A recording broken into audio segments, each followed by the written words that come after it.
जेसीएन news पर आप सभी का स्वागत है। आप देख रहे हैं विशेष कवरेज। आर्य समाज नरवाना में मनाया गया महर्षि दयानंद सरस्वती का निर्वाण दिवस। महर्षि दयानंद सरस्वती जिन्होंने आर्य समाज की स्थापना की और समाज में अनेकों समाज सुधार के कार्य किए। आर्य समाज के प्रांगण में आज अनेकों आर्य परिवार यहाँ पर पहुँचे। आर्य समाज के प्रतिनिधि, प्रधान सभी बैठकर हवन यज्ञ में शामिल हुए और एक भाव के साथ सभी ने आहुति दी। देखिए किस तरह से आर्य समाज के प्रांगण में महर्षि दयानंद सरस्वती का निर्वाण दिवस मनाया गया।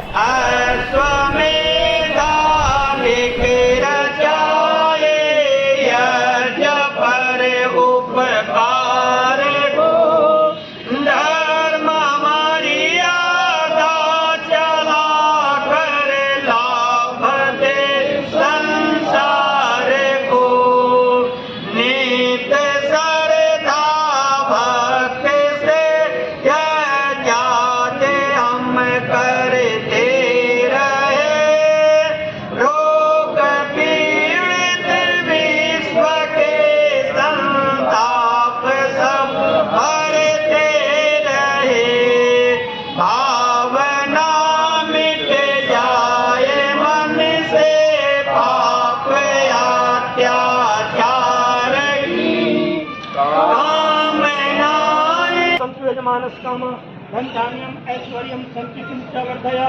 ओम शुक्ला संतु सुखम भवतु। ओम शुक्ला संतु सुखम भवतु। ओम तच्चतुर्देव एतं पुरुषा शुक्रमुच्चरत् पश्यं सरदा सतं जीवं सरदा सतं शृणुयाम सरदा सतं प्रवर्वाम सरदा सतं अद्विनाश्याम सरदा सतं भुवश्च सरदा सतात्। ओम स्वस्ति न इन्द्रो बृहस्पतिर्वाः स्वस्ति न पूषा वृहस्पतिर्वेदः स्वस्ति न अक्षरो अरिष्टनेमि स्वस्ति न बृहस्पति दधातु। ओम स्वस्ति स्वस्ति स्वस्ति ओम। आगे का कार्यक्रम मंच से हम आरंभ करेंगे। और संस्कृत भाषा के विद्वान एवं हमारे समाज के संस्थापक स्वामी दयानंद सरस्वती जी के निर्वाण दिवस पर मेरा आप सभी को कोटि कोटि नमन। स्वामी दयानंद सरस्वती जी का जन्म 12 फरवरी 1824 ईस्वी को गुजरात के टंकारा नामक गांव में हुआ था। स्वामी जी सीधे वेदों की ओर लौट गए क्योंकि वे उसमें ईश्वर के वचनों में बोले गए ज्ञान और सत्य का सबसे प्रामाणिक भंडार मानते थे। स्वामी जी वैदिक धर्म को सक्रिय करने और चारों वेदों ऋग्वेद, यजुर्वेद, सामवेद और अथर्ववेद के बारे में हमारी जागरूकता को फिर से जगाने के लिए स्वामी दयानंद सरस्वती ने कई धार्मिक पुस्तकें लिखी और उनका प्रकाशन किया, जिनमें से प्रमुख हैं सत्यार्थ प्रकाश, भाष्य भूमिका और संस्कार विधि। महर्षि ने 1864 ईस्वी में स्वामी विरजानंद के अधीन अपना वैदिक अध्ययन पूरा किया। इसके बाद उन्होंने वैदिक धर्म के प्रचार प्रसार और अपनी शिक्षा के लिए 1874 तक संपूर्ण भारत की यात्रा की। भारत के शहर अजमेर में स्थित प्रोक्तानी सभा की स्थापना स्वामी जी ने स्वयं 1882 ईस्वी में अपने कार्यों और वैदिक धर्म के प्रचार के लिए भारत के लोगों को जिसने वेदों का मार्ग दिखलाया, भारत माता का वह लाल स्वामी दयानंद सरस्वती कहलाया। स्वामी जी का मूल नाम मूल शंकर था। उन्हें दयाराम भी कहा जाता था। जब स्वामी जी ने संन्यास ग्रहण किया तब उनका नाम दयानंद पड़ा। वे औदिच्य सामवेदी ब्राह्मण परिवार से थे। मूल शंकर 5 बच्चों में सबसे बड़े थे। मूल शंकर की शिक्षा 5 वर्ष की छोटी सी आयु में शुरू हुई और 8 वर्ष की आयु तक मूल शंकर ने देवनागरी लिपि सीख ली थी। मूल शंकर के पिता भगवान दर्शन जी भगवान शिव के बहुत बड़े भक्त थे। मूल शंकर अपने पिताजी के साथ शिवरात्रि की महारात को मंदिर गए और जहां एक शिव मूर्ति के सामने सभी शिव भक्त रात भर जागरण करने के लिए एकत्र हुए। एक एक करके सभी शिव भक्त सो गए सिवाय मूल शंकर के, क्योंकि उन्हें सिखाया गया था यदि तुम उस विशेष रात को सो गए तो पूजा करने वाले को उसकी भक्ति का फल नहीं मिलेगा। रात के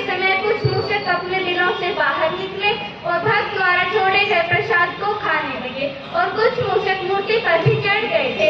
यह देखकर मूलशंकर हैरान हुए और उनके मन में कई सवाल उठने लगे, लेकिन स्वामी जी के पिताजी ने उन्हें समझाने की बहुत कोशिश की कि शिव जी की मूर्ति स्वयं भगवान नहीं है, वो पूजा के उद्देश्य से शिव जी का प्रतीक है।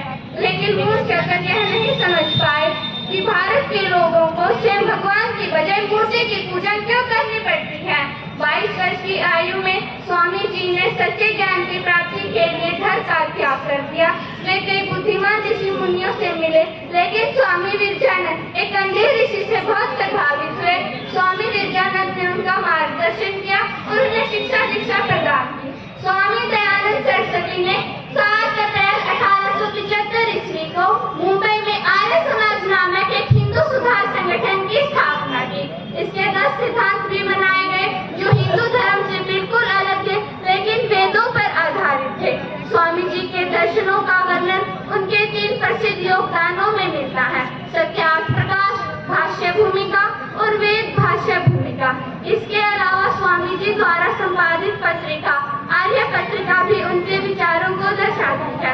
स्वामी जी हिंदू धर्म को उसके दोषों से मुक्त करने और उसे तर्क संगत आधार प्राप्त करने के खूब प्रयास किए। स्वामी जी ने स्पष्ट आह्वान किया है कि वेदों की ओर लौटो। स्वामी जी एक अच्छे समाज सुधारक थे। प्रकृति को बताया वेदियां, स्त्री शिक्षा का प्रचार किया। पुनर्विवाह का समर्थन लेकर स्वामी जी ने नारी जाति का सम्मान किया। स्वामी जी के समझाने पर राजा जसवंत ने वेश्या से नाता तोड़ दिया।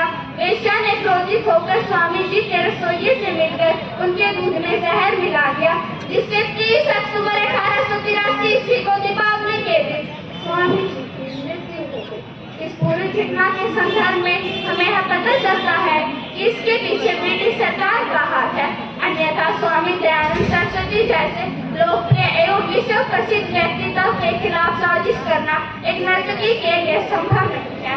उन्होंने स्वामी जी के नश्वर शरीर को विष पिलाकर समाप्त कर दिया, परंतु स्वामी जी के विचार अकाट्य तथा अनश्वर है।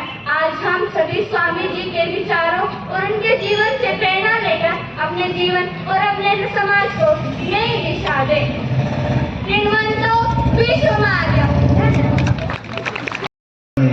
कर्म ही हमारे को महान बनाते हैं।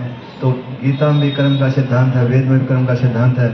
उसी चीज को आगे बढ़ाते हुए ऋषि दयानंद बाल्य अवस्था से लेकर के मरणोपरांत उन्होंने 4 चीजों का विशेषकर ध्यान दिया था। ध्यान रखना: श्रवण, मनन, निधिध्यान और साक्षात्कार। जिस मनुष्य के अंदर ये चारों गुण हैं, वो अनपढ़ होते हुए भी, असाक्षर होते हुए भी वो विद्वान हो सकता है। जो ध्यान से सुन रहा है, हर बात का यहाँ पर मूल्यांकन कर रहा है मनन के द्वारा, और उसका फिर समानांतर अपने आप स्वयं ही प्रश्न उत्तर करके उसका शंका समाधान कर रहा है, यह करने की चेष्टा है। और उस करते करते उसका ध्यान जाएगा, भाई ये जो प्रश्न है कहाँ से इनका उत्तर मिलेगा, तो उसके लिए हमारे पास है शास्त्र। तो वो अवश्य ही शास्त्रों का स्वाध्याय भी करेगा। और आखिरी उसके अंदर है कि साक्षात्कार करना। वो जो चीज कही जा रही क्या है वास्तव में उसका साक्षात्कार करें।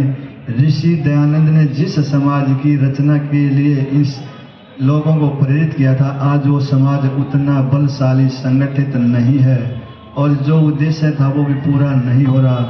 कारण कहीं न कहीं हमारी कथनी और करनी में अंतर है। मनसा वाचा कर्मणा समरूपता नहीं रही। फिर ये छात्राओं में और छात्रों से एक प्रश्न है, आपके घर में कौन सा वैदिक ग्रंथ है, कौन सा धार्मिक ग्रंथ है? कोई विद्यार्थी बताओगा भाई, किसी के घर है वेद हैं? वेद हैं? नहीं। उपनिषद है? नहीं। किसी के घर रामायण है? हाथ उठाना। रामायण। जिनके घर रामायण है, क्या वो रामायण पढ़ते हैं? पढ़ते हैं, वो हाथ रखे ऊपर। अब पढ़ते हैं, क्या पढ़ा है? पढ़िए, कोई बात नहीं बेटे, कुछ तो पढ़ा होगा, कोई पात्र पढ़ा होगा, हनुमान जी, राम जी, वो विभीषण कुछ न कुछ तो पढ़ा होगा, कि कई मंत्रा,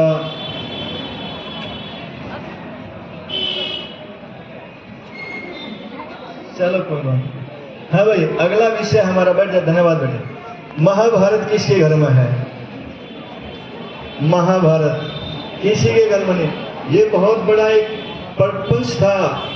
उस प्रपंच के माध्यम से कि जिसके घर महाभारत होगी ना, रोज महाभारत होगा।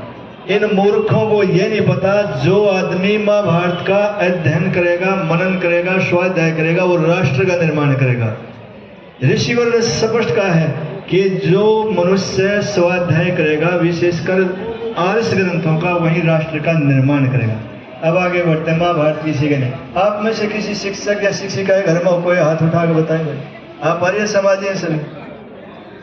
किसी के घर में नहीं। प्रधान जी, ये बड़ा सोचने का विषय है कि महाभारत भी नहीं है और आर्य समाज है। अगला विषय हमारा है सत्यार्थ प्रकाश किसके घर में है? सत्यार्थ प्रकाश किसके घर में है?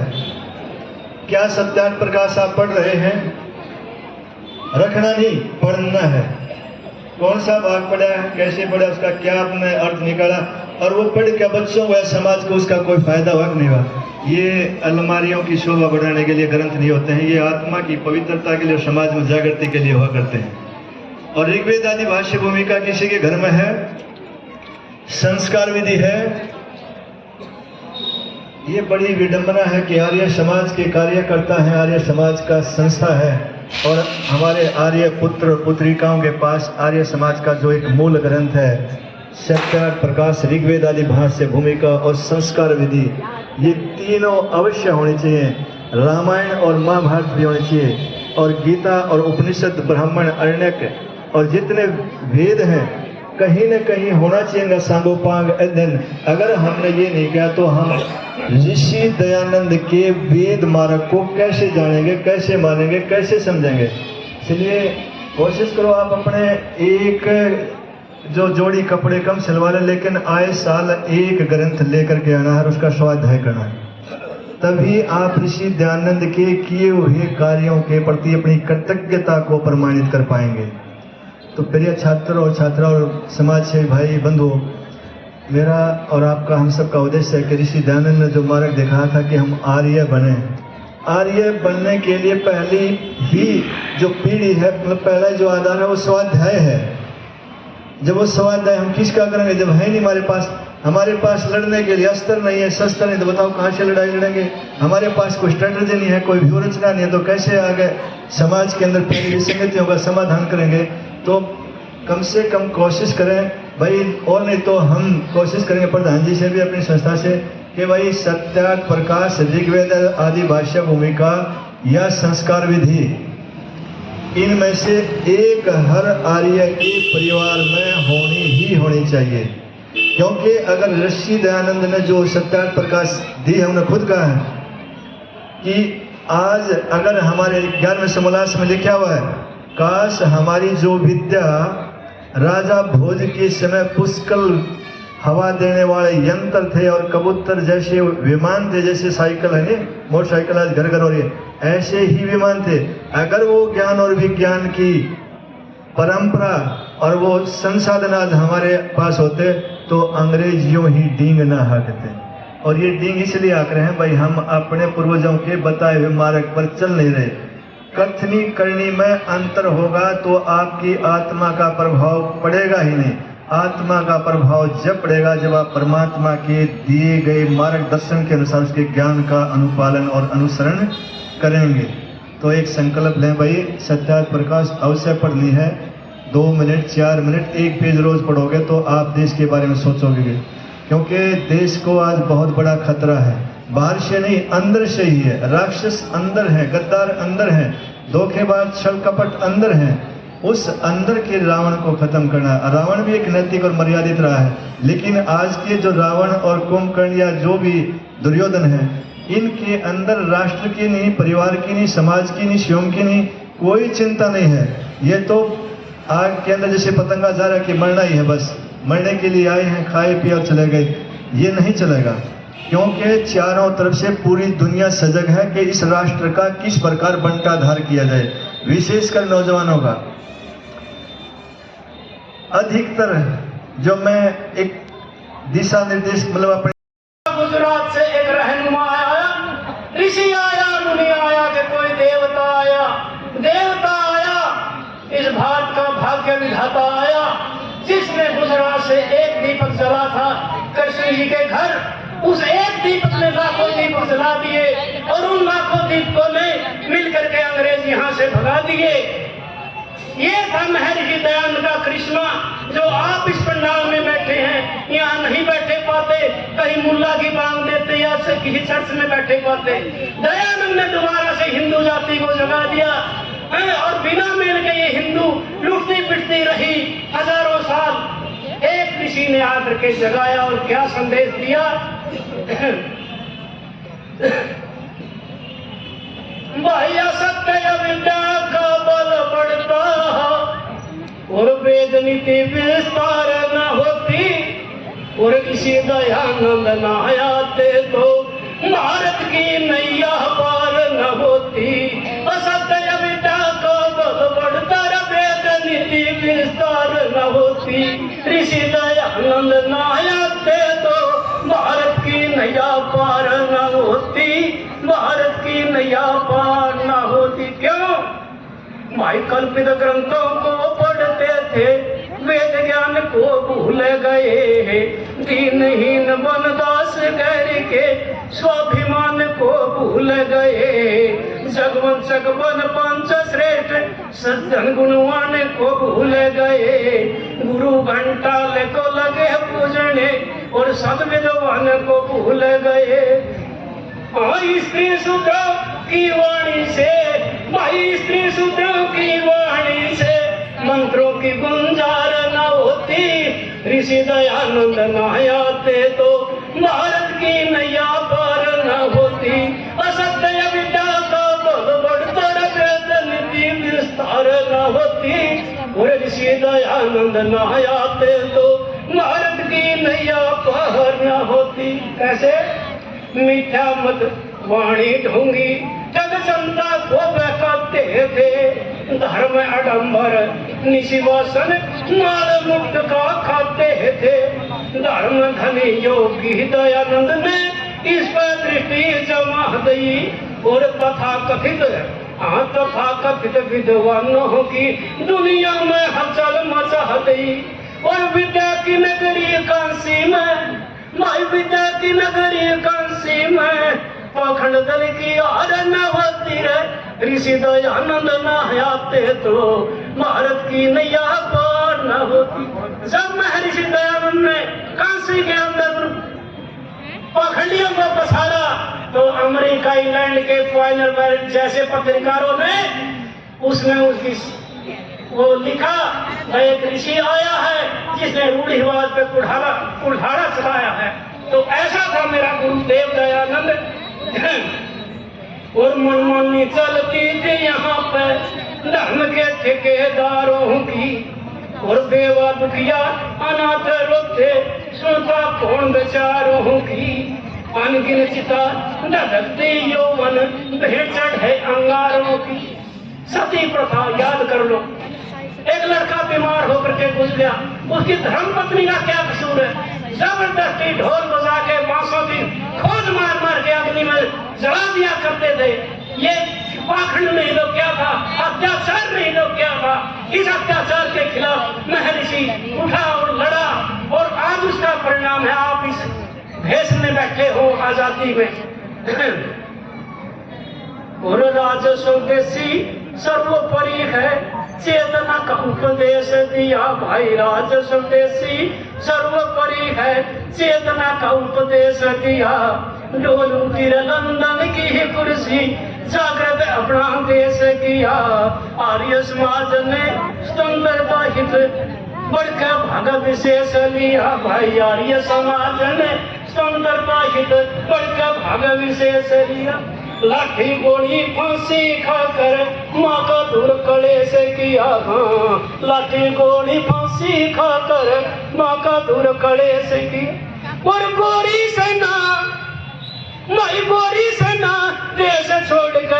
वेद समुंदर पार न होती, ऋषि दयानंद न आते तो इनकी नैया पार न होती। असत्य ये विद्या का बल बढ़ता, वेद रीति विस्तार न होती, ऋषि दयानंद न आते तो इनकी नैया पार में। 1-2 मिनट होते हुए इसीलिए आज सारा संसार क्या कह रहा है, जय हो। इबाजा प्रेम आजा और बता। ठीक है बता जी जड़ा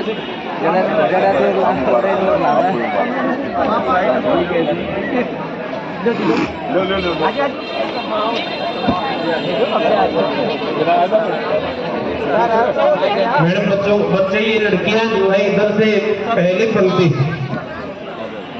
चलिए अब जूते पीछे डाल लो, आप पहले जूते डाल लो, आराम से, शोर नहीं करना है।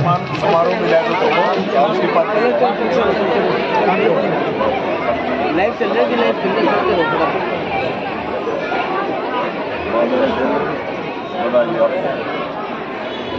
परिवार के शुभ मंगल विशाल बनाए।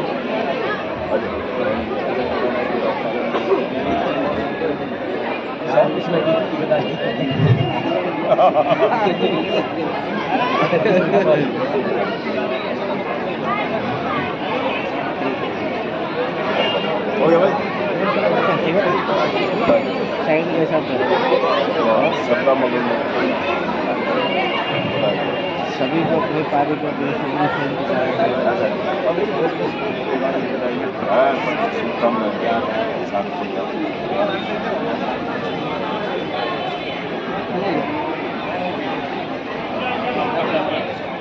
आज तेच पाल, अरे आज तुम काय मारा ऊपर का होगा लगेंगे।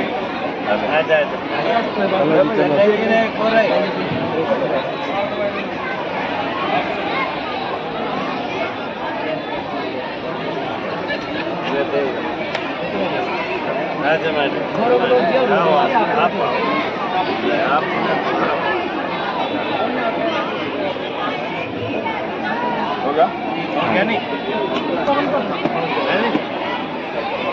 है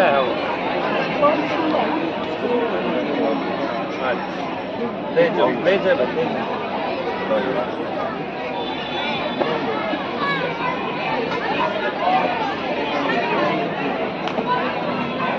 मैडम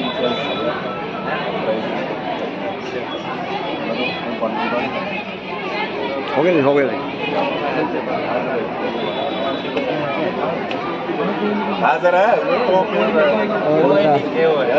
आदरणीय पुरोहित श्री मिथिलेश शास्त्री जी भी का अनुरोध है। मेरा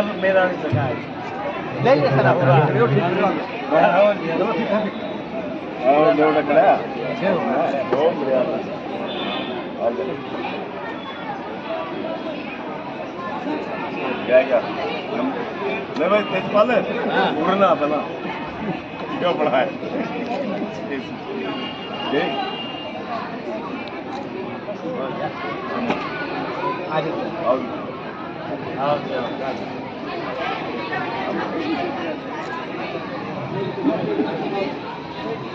एक तार पर उन्होंने नाम रखा हुआ है।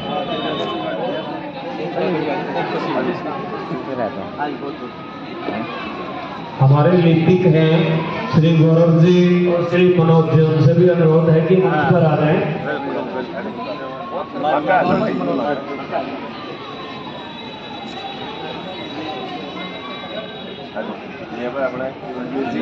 जो मंच का संचालन कर रहे हैं राजेंद्र जी से भी निवेदन है को भी अपनाएं, प्रधान जी उन्हें भी सम्मानित करें। माननीय राजेंद्र शास्त्री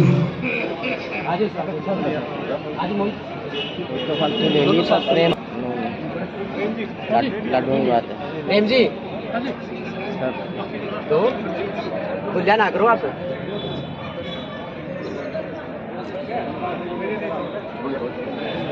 मनोज जी रह गए। मनोज जी मनोज जी सर राजा गौरव जी कहाँ गौरव जी पानी तो है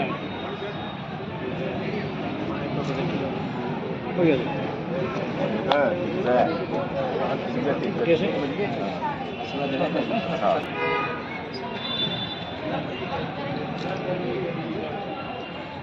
हो गया बहुत हुआ धन्यवाद अरे बात सुनो पुनः आप सबको बहुत दयानंद का भूल मत जाना एहसान दयानंद का ब्रह्मचर्य धार कर बुद्धि का विस्तार कर ब्रह्मचर्य धार कर बुद्धि का विस्तार कर वेद अपनाना एहसान दयानंद का वेद अपनाना एहसान दयानंद का भूल मत जाना एहसान दयानंद का भूल मत जाना एहसान दयानंद का है विद्या का ढेर था भारत में अंधेर था है विद्या का ढेर था भारत में अंधेर था रोशनी फैलाना एहसान दयानंद का रोशनी फैलाना एहसान दयानंद का भूल मत जाना एहसान दयानंद का भूल मत जाना एहसान दयानंद का बकरियों का जोर था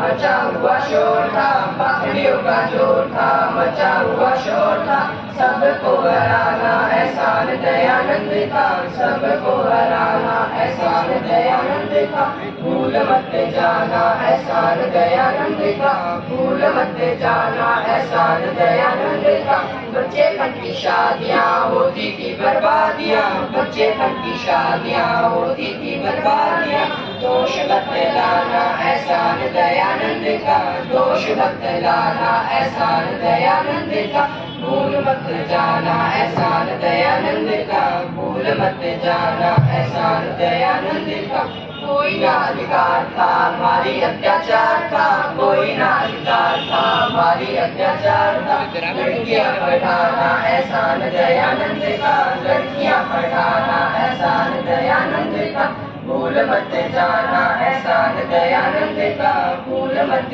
जाना एहसान दयानंद का बहुत ही सुंदर। अब मैं हो गया भाई एक मिनट ठीक है जी सबको बधाई हो और उनका वो मैं दूंगा मेरे पन्ना आप ले लेता हूँ नहीं लेके ठीक है जी सबको सारे परिवार को आपको इसके बाद मैं अनुरोध करता हूँ बोल दीजिए आर्यवृष्ठ माध्यमिक विद्यालय से सभी अध्यापक साथी मंच पर आ जाएं। आर्यवृष्ठ माध्यमिक विद्यालय के सभी अध्यापक साथी मंच पर आ जाएं।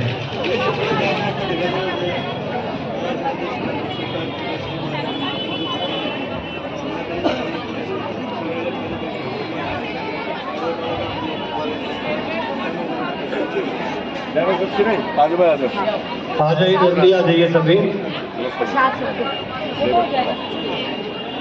गौरव जी, गौरव सर आप भी आ जाइए। गौरव जी मनोज जी सारे आ जाओ।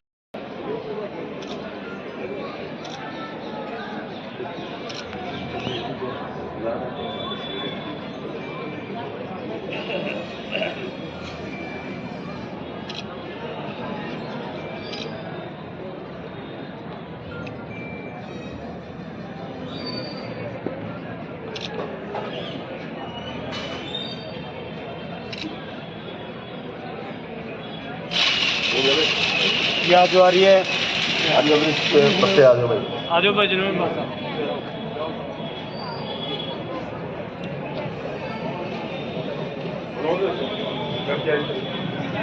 बस